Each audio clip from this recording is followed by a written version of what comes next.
नमस्कार, मैं एसवी भारद्वाज। एक बार आपका फिर से स्वागत है। तुला राशि के लिए मई के महीने में किस तरह की स्थितियां रहेंगी, पूरा मई का हाल जानेंगे आप इस वीडियो से। जैसे कि आप देख रहे हैं, विपरीत राजयोग, और उससे भी बड़ी बात है कि 6 राजयोग उपलब्ध रहेंगे पूरे महीने आपके लिए। कुछ बड़े परिवर्तन हो रहे हैं, उसकी पहले चर्चा कर लें, तत्पश्चात हम राशिफल पर आते हैं। सीधे बिंदु की बात करेंगे, सटीक बात करेंगे और सही फलादेश आपको बताने की पूरी हमारी चेष्टा रहती है। जो हाईलाइट किए हुए ग्रह, ये मुख्यतः परमानेंट इनका परिवर्तन रहेगा। सबसे पहले बुध की बात करें तो बुध आपके सप्तम भाव में, जैसा कि आप देख रहे हैं, गोचर करेंगे 10 तारीख से 9 तारीख तक। यह छठे भाव में रिपु स्थान में रहेंगे और सप्तम भाव में यह 10 तारीख से आ जाएंगे और पूरा महीना तत्पश्चात यहाँ पर रहेंगे। और बुध का योग इस बीच सूर्य के साथ भी बनेगा। 14 तारीख तक सूर्य उच्चस्थ राशि में रहेंगे। तो बुध द्वितीय राजयोग, पहला राजयोग कह ले, ये बनता है। और दूसरा, बुध अकेले ही राजयोग बना देते हैं, क्योंकि केंद्र के त्रिकोण के मालिक होकर, नवम भाव त्रिकोण होता है भाग्य स्थान, इसके मालिक होकर सप्तम भाव में बैठेंगे तो ये केंद्र त्रिकोण प्रबल राजयोग हो जाता है। जब भाग्य स्थान का मालिक खासकर केंद्र में, किसी भी केंद्र में बैठे, ये अपने आप में अति उत्तम स्थिति होती है। तीसरा राजयोग, शुक्र का राशि परिवर्तन तो होगा, परंतु शुक्र जब तक ये शुक्र जो हमने मेष राशि में दिखाए हैं, ये वृषभ राशि में अष्टम भाव में आ जाएंगे। 19 तारीख को आएंगे। तब तक 19 तारीख तक शुक्र जो कि सप्तम भाव में रहेंगे, यह बुध के साथ लक्ष्मी नारायण राजयोग बनाएंगे। दूसरे, यह योग अपने आप में इतना बड़ा है, जो कि लग्नेश और 9th लॉर्ड का, 11th लॉर्ड का इकट्ठे होकर सप्तम भाव में बैठना, ये महाधनी योग कहे, यहाँ महालक्ष्मी योग कह सकते हैं इसको, तीनों की युति। क्योंकि राशिपति शुक्र 19 तारीख तक यहाँ पर रहेंगे सप्तम भाव में। बुध भाग्यस्थान के मालिक 9 तारीख से 10 तारीख से आ जाएंगे सप्तम भाव में। सूर्य 14 तारीख तक यहाँ पर रहेंगे। तो 10 तारीख से लेकर 19 तारीख तक यह योग लग्नेश और नवमेश का, बुध शुक्र का योग खास प्रभावकारी रहेगा। सूर्य हालांकि 3-4 दिन ही इकट्ठे रह पाएंगे लाभेश होकर शुक्र और बुध के साथ 14 तारीख तक। तो यह भी योग बनेगा, तीनों का त्रिग्रही राजयोग, इसके ऊपर भी चर्चा करेंगे। इस बीच गुरु शुक्र अष्टम भाव में मिलेंगे 19 तारीख को। 19 तारीख को एक किस्म से एक विपरीत राजयोग कह सकते हैं, क्योंकि शुक्र स्वग्रही होंगे अष्टम स्थान में। हालांकि गुरु भी छठे भाव के मालिक अष्टम स्थान में इसी राजयोग की ओर इशारा करते हैं। सूर्य परंतु 14 तारीख से लाभ स्थान के मालिक अष्टम भाव में होंगे। तो ये कैसी स्थिति होगी। शनि अपने आप पे राजयोग कारक हैं। पंचमेश पंचम भाव में हो, त्रिकोण का मालिक, लक्ष्मी स्थान का मालिक अपनी राशि में, तो ये भी राजयोग होता है। मंगल राहु आपको अजात शत्रु बनाते हैं, ये बहुत बड़ी बात है, ये बहुत बड़ा राजयोग है। और बुध यहाँ पर छठे भाव में बली ही होते हैं, हालांकि यहाँ पर नीचस्थ राशि में है, फिर भी सर्विस रिलेटेड मैटर्स के ऊपर इनका काफ़ी कंट्रोल रहेगा। किस तरह का कंट्रोल रह पाता है शुक्र के आगे चले जाने से, वह भी जानते हैं। शुक्र का क्योंकि राशि परिवर्तन 25 अप्रैल को हो जाना है, तो उसके पश्चात बुध राहु और मंगल के साथ रहे। मंगल भी आगे चले जाएंगे, मंगल साथ में आ जाएंगे, क्योंकि अभी मंगल शनि के साथ है। 23 अप्रैल से मंगल का राहु के साथ योग बनेगा। तो इस तरह की स्थिति है। सबसे पहला परिवर्तन, हालांकि मई के महीने में तो यही होते हैं कि बुध का, सूर्य का और शुक्र का परिवर्तन। अगर अप्रैल से शुरुआत हो जाती है तो वह मंगल की और शुक्र की परिवर्तन की शुरुआत भी हो जाती है। मंगल आपके छठे भाव में और शुक्र आपके सप्तम भाव में 25 अप्रैल से आ जाते हैं। तो चर्चा को शुरुआत करने से पहले हम एक एक ग्रह की बात करते हैं, फलादेश की बात करते हैं। इससे पहले आपको फलादेश बताऊं, मैं एक निवेदन करना चाहूँगा। अगर आपने अभी तक इस चैनल को सब्सक्राइब नहीं किया तो एक गुजारिश है, रिक्वेस्ट है, कृपया सब्सक्राइब करें, लाइक करें। इसकी हमें ज़रूरत रहती है, हमें निश्चित तौर से नितांत ज़रूरत रहती है कि ज़्यादा से ज़्यादा सब्सक्राइब करें, मदद हो जाती है हमारी। आज हम चर्चा कर रहे हैं तुला वालों की। मई कैसा रहेगा? सबसे पहले हम मंगल की ही बात कर लें, क्योंकि सबसे इम्पोर्टेंट ग्रह कह लें। इम्पोर्टेंट ग्रह तो आपके लिए दूसरे हैं ज़्यादा, शुक्र और बुध इस अवधि में। परंतु छठे भाव में आपके लिए सुखद परिवर्तन इसलिए है क्योंकि शनि का साथ छोड़ देंगे। शनि मंगल दोनों कहीं ना कहीं शत्रु होते हैं, तो हालांकि दोनों का त्रिकोण में बैठना कोई बुरा भी नहीं है, क्योंकि मंगल जहाँ तक धन भाव के मालिक का पंचम भाव में बैठना अच्छा होता, परंतु संतान के विषयों को लेकर कभी कभार दिक्कत भी दे देते। दो क्रूर ग्रहों का पंचम भाव में बैठना गर्भवती महिलाओं के लिए अच्छा नहीं कहा जा सकता। चलिए, सुखद बात यह है कि 2 रोज पश्चात मंगल मीन राशि में आ जाएंगे, छठे भाव में राहु के साथ योग बनाएंगे। ये अच्छा योग है। 2 क्रूर ग्रह छठे भाव में बैठे तो आप अजात शत्रु होते हैं, शत्रुहंता होते हैं, कहीं तो आप विरोधियों को परास्त करने वाले होते हैं। बुध का योग साथ में होगा, बुध यहाँ पर बली होते क्योंकि कालपुरुष की कुंडली में यहाँ पर कन्या राशि आती, तो बुध का यहाँ पर मीन राशि में बैठना बहुत ज़्यादा दिक्कत नहीं देने वाला। फिर भी जो सर्विस करते हैं या जो आपके अधीनस्थ कर्मचारी हैं, जो नौकर चाकर हैं, स्टाफ है, उनको लेकर आपको थोड़ा सा सजग रहना चाहिए। परंतु व्यापार के लिए स्थितियाँ अच्छी रहेंगी। व्यापार के लिए स्थितियाँ इस महीने बेहतर ही रहने वाली हैं, मई के महीने में, और कमीशन का कामकाज करने वालों के लिए भी स्थितियाँ बेहतर रहेंगी। विदेशी कामकाज करने वालों के लिए स्थितियाँ खास उत्तम रहेंगी, कुछ न कुछ पहले से बेहतर हो सकता है। बौद्धिक बल आपका अच्छा रहेगा, बुद्धि आपकी कुशागर रहेगी, मन में जो खींच है, तनाव है, वह दूर होता है। ये बात निश्चित हो जाती है, क्योंकि बुद्धि स्थान में बैठे हुए शनि मंगल कहीं ना कहीं बुद्धि को भ्रमित करने का काम भी कर दिया करते। 2 क्रूर ग्रह बैठे हों पंचम भाव में तो आपकी डिसीजन लेने की क्षमता या तो प्रभावित होती या आप डिसीजन कई बार गलत ले लेते हैं। ये शनि मंगल का संबंध चलिए 23 तारीख को विच्छेद हो जाना। अब बात कर लेते हैं बुध के।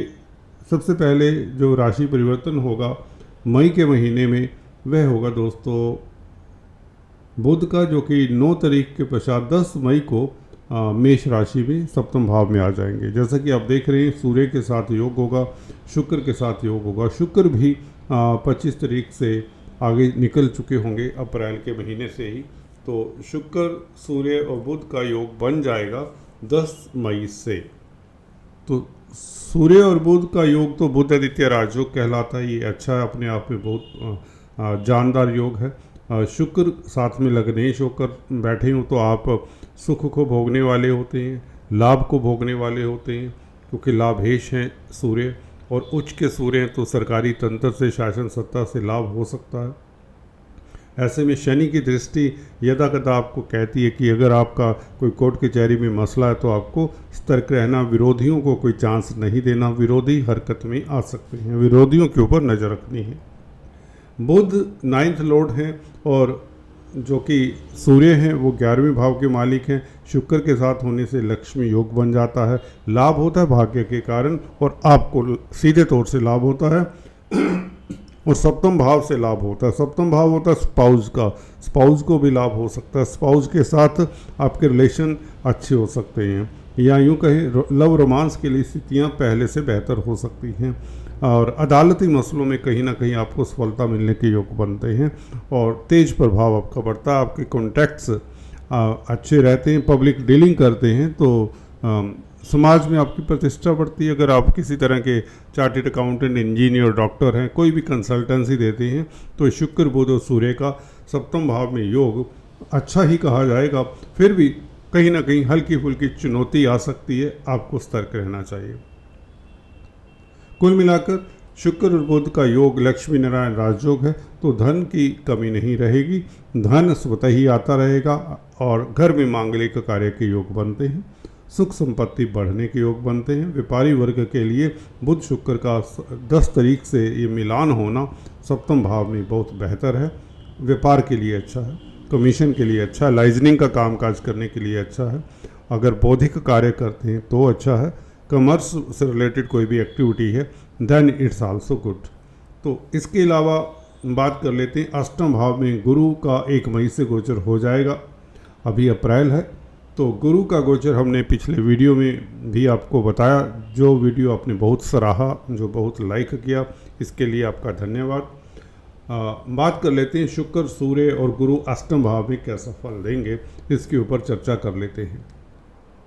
शुक्र दोस्तों आपके लग्न के मालिक हैं, राशि के मालिक हैं, तो शुक्र का अष्टम भाव में बैठना कहीं ना कहीं गोपनीय कार्यों में आपको सफलता मिलती, क्योंकि अष्टम भाव पाताल का भाव भी है। यहाँ पर बैठे हुए ग्रह 2 नंबर के कार्यों से, रिश्वत से आपको सफलता देते हैं। अगर आप कोई रिसर्च कर रहे हैं, लोगों से अलग थलग महीनों अपनी ही दुनिया में काम कर रहे हैं, कहीं जंगलों में, कहीं कंदराओं में, कहीं टनल्स में, कहीं फॉरेस्ट में, ऐसी जगह पर जहाँ पर आना जाना बहुत दुर्लभ होता है, बड़ा मुश्किल होता है। मतलब कि लोगों से जब आप कट कर काम कर रहे होते हैं, लोग आपको अप्रोच नहीं कर सकते, आप लोगों को अप्रोच जल्दी से नहीं कर सकते, जहाँ पर इवन मोबाइल नेटवर्क भी चलना संभव नहीं होता।